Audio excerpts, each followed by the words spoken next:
ہر چیز کا کوئی نہ کوئی مقصد ہے۔ اللہ نے ہمیں عبادت کے لیے دنیا میں بھیجا ہے تاکہ میری عبادت کریں، میری پوجا کریں، مجھے راضی کریں، اور دنیا کے ہر کام سے پہلے آخرت پر غور و فکر کریں۔ ہم صرف نام کے مسلمان ہیں، جبکہ ہم پوجا تو دنیا کی کر رہے ہیں۔ اللہ کی عبادت کرنا، اللہ کو راضی کرنا ہمارے شیڈول میں کہیں بھی نظر نہیں آ رہا۔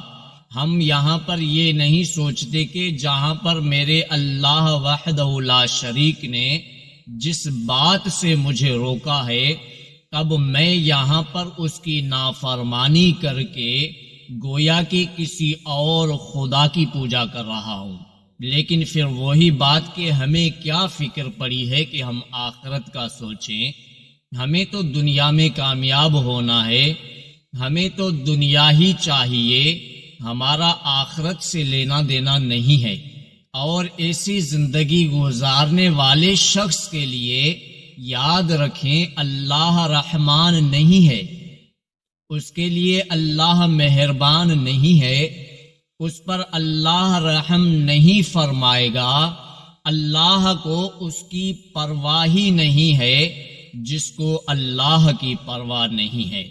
ہمیں اپنی زندگی کے ہر قدم سے پہلے شرعی احکام کو، اسلامی نظریے کو، اللہ کے حکم کو نظر میں رکھنا ہے، نہ کہ ہم اپنے ناپاک نفس اور غلیظ ارادوں کو اسلام پر ترجیح دیں۔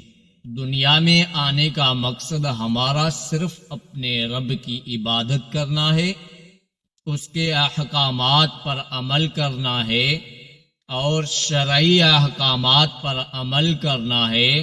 اور اسلام نے تو ہمیں اتنی چھوٹ دی ہے کہ اگر باپ بھی آپ سے اسلام کے خلاف کوئی کام لینا چاہے تو اس کی خلاف ورزی کر دیں، اس کا وہ حکم نہ مانیں۔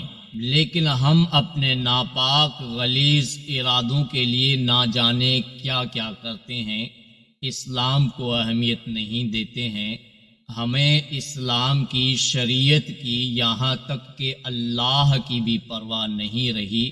ایسی صورتحال میں اگر کوئی دنیا میں عذاب کا نشانہ بن جاتا ہے، ذلیل ہو جاتا ہے، تو اللہ کو اس کی پرواہ نہیں ہے۔ وہ شخص اگر جہنم میں جائے یا جنت میں جائے، اس شخص کی اللہ کو پرواہ نہیں ہے، جس سے اللہ نے روح میثاق میں عہد لیا تھا کہ تو نے دنیا کے اندر میری ہی عبادت کرنی ہے، شریعت کی پیروی کرنی ہے۔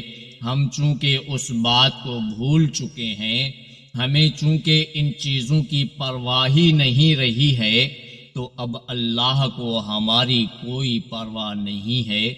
اب ہم جئیں مریں، عذاب میں جائیں، خوشیوں میں جائیں، ہم جنتی بنیں، جہنمی بنیں، اللہ کو اس کی کوئی پرواہ نہیں ہے۔ ہم سب کو چاہیے کہ سب سے بڑھ کر اپنے اللہ کو راضی کریں، اس کے احکامات کو نظر میں رکھیں، شریعت کو نظر میں رکھتے ہوئے زندگی گزاریں، اور اپنے نفس، اپنے دشمن کو پہچانیں، اس سے مقابلہ کریں، اس سے جان چھڑائیں، اور اپنے وجود سے ناپاک ارادوں کی بستی کو ختم کر دیں۔